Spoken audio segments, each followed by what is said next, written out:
Well I know कि हम सभी भारतीयों ने आदि पुरुष जैसी ड्रेस को इसलिए देखा था बिकॉज हमें लगा था कि वो थिएटर्स में तो हमें अपने ट्रेलर की ही तरह धोखा नहीं देने वाली है, लेकिन वहाँ भी उन्होंने अपने ट्रेलर की ही तरह बच्चों की एनिमेटेड फिल्म चला दी। बट फिर भी इनके डायरेक्टर ओम रावत को ये नहीं पता था कि बच्चों की एनिमेटेड फिल्म इनके आदि पुरुष से 100 टाइम्स बेटर रहती है। और इसका सही उदाहरण है 1993 में जापान में रिलीज हुई Ramayana the legend of prince Rama. हाँ, आपने सही सुना, ये जापान के थिएटर्स में रिलीज हुई थी, ना कि हमारे भारत में। Because Ramayana the legend of prince Rama Japanese director Yugo Sako and Indian director Ram Mohan के द्वारा बनाई गई थी, जिसके पीछे की कहानी कुछ इस प्रकार है कि जब 1991 में युगो साको भारत आए थे तो वो रामायण की कहानी से बहुत ज़्यादा प्रभावित हो गए थे, जिसकी वजह से उन्होंने रामायण के 10 संस्करणों को पढ़ लिया था। जिसके बाद Yugo Sako Indian famous sketch artist Ram Mohan से मिले थे और उनसे रामायण के ऊपर एक एनिमे फिल्म बनाने के लिए उनका साथ मांगे थे। दैट्स व्हाई इनके 10 साल की कड़ी मेहनत के परिणाम स्वरूप 1992 को Ramayana the legend of prince Rama 13 million US dollar के बजट के साथ वर्ल्ड वाइड निकलने को तैयार हो चुकी थी। बट अनफॉर्चुनेटली इंडिया में Ramayana the legend of prince Rama को बैन कर दिया गया था बिकॉज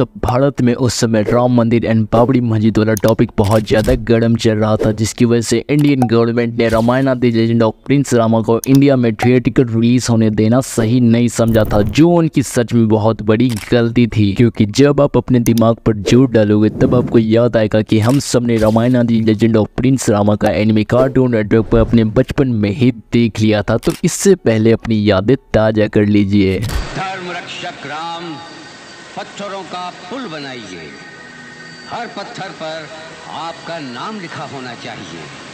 पत्थर सागर में नहीं डूबेंगे और आपका भार संभालेंगे। केवल बंदर ही नहीं परंतु सागर और पर्वत के सारे जीव इस पुल को बनाने में आपकी सहायता करेंगे। देवता आपको आशीर्वाद देंगे और आपको सफल करेंगे।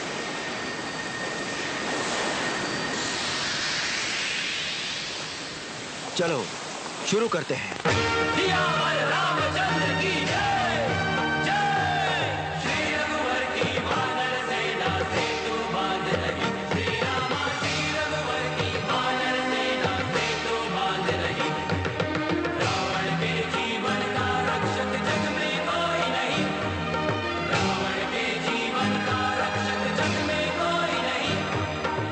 हाँ, ये मुझे भी पता है कि ये बिल्कुल डिवाइन थी, जिसके बाद उन्हें भी ये एहसास हुआ कि ऐसी मास्टरपीस फिल्म को थिएटर्स में ना निकलने देना बहुत बड़ी गलती थी। एंड देन 16 जून 2024 में जब 2 आवर 59 मिनट की रामायण की स्टोरी लाइन पे आधारित का दिखावा करते हुए आदि पुरुष जैसी ट्रैश इंडियन थिएटर्स में निकलती है, तो वही लोग Ramayana the legend of prince Rama का इंडियन थिएटर में रिलीज होने का वेट करते रह जाती है। तो अब आखिरकार भारत के हर घर में दिए जलाने का वक्त आ गया है, बिकॉज 31 साल के बैंड के बाद अब फाइनली जाकर हम सभी भारतवासियों का इंतजार अब खत्म हो चुका है। क्योंकि एक्सेल एंटरटेनमेंट के फाउंडर फरहान अख्तर इस दशहरा 18 अक्टूबर को 4K रीमास्टर में Ramayana the legend of prince Rama को रीजनल डब्स में इंडियन थिएटर में रिलीज करवाने वाले हैं, जिसपे उन्होंने ट्वीट भी किया था। और प्रूफ के लिए आप ये देख लो।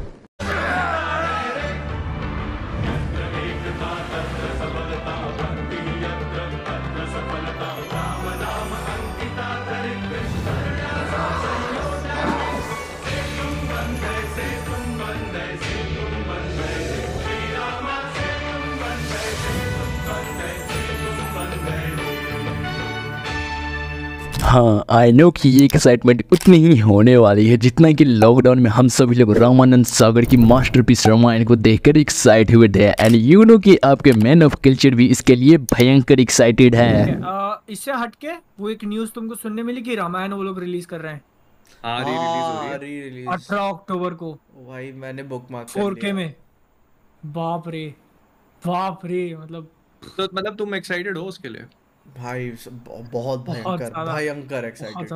मैंने उसको बचपन में देखी हुई थी और उस टाइम पे जो ऐसा मुझे जब पता चला सालों बाद कि वो एक Japanese made movie, I was like what. Right, मेरे को तो अभी पता चला था, पता है। हाँ। जब ये आदि पुरुष के टाइम पे इतना सब आदि पुरुष के टाइम अराउंड देखा मैंने भी था इधर उधर का, ठीक ना, लेकिन मुझे ज्यादा जानकारी आदि पुरुष के अराउंड में हुई।